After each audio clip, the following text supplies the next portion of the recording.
بسم اللہ الرحمن الرحیم۔ السلام علیکم ورحمۃ اللہ وبرکاتہ۔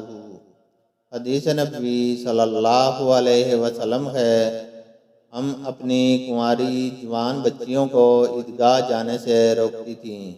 پھر ایک عورت آئی اور بنی خلف کے محل میں اتری اور انہوں نے اپنی بہن ام عطیہ کے حوالہ سے بیان کیا، جن کے شوہر نبی کریم صلی اللہ علیہ وسلم کے ساتھ 12 لڑائیوں میں شریک ہوئے تھے، اور خود ان کی اپنی بہن اپنے شوہر کے ساتھ 6 جنگوں میں گئی تھیں۔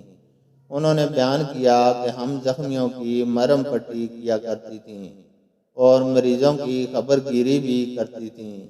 میری بہن نے ایک مرتبہ نبی کریم صلی اللہ علیہ وسلم سے پوچھا کہ اگر ہم میں سے کسی کے پاس چادر نہ ہو تو کیا اس کے لیے اس میں کوئی حرج ہے کہ وہ نماز عید کے لیے باہر نہ نکلے؟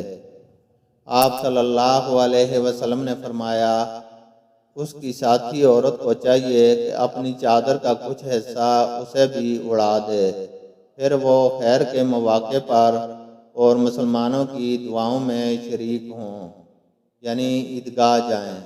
پھر جب ام عطیہ رضی اللہ تعالیٰ عنہما آئیں تو میں نے ان سے بھی یہی سوال کیا۔ انہوں نے فرمایا، میرا باپ آپ پر فدا ہو، ہاں آپ صلی اللہ علیہ وسلم نے یہ فرمایا تھا۔ اور ام عطیہ رضی اللہ تعالیٰ عنہما جب بھی نبی کریم صلی اللہ علیہ وسلم کا ذکر کرتی تو یہ ضرور فرماتی کہ میرا باپ آپ صلی اللہ علیہ وسلم پر فدا ہو۔ انہوں نے کہا، میں نے آپ کو یہ کہتے ہوئے سنا تھا کہ جوان لڑکیاں، پردہ والیاں اور حائضہ عورتیں بھی باہر نکلیں اور مواقع خیر میں اور مسلمانوں کی دعاؤں میں شریک ہوں، اور حائضہ عورت جائے نماز سے دور رہے۔ حفصہ کہتی ہیں، میں نے پوچھا کیا حائضہ بھی؟ تو انہوں نے فرمایا کہ وہ عرفات میں اور فلاں فلاں جگہ نہیں جاتی، یعنی جب وہ ان جملہ مقدس مقامات میں جاتی ہیں تو پھر عیدگاہ کیوں نہ جائیں۔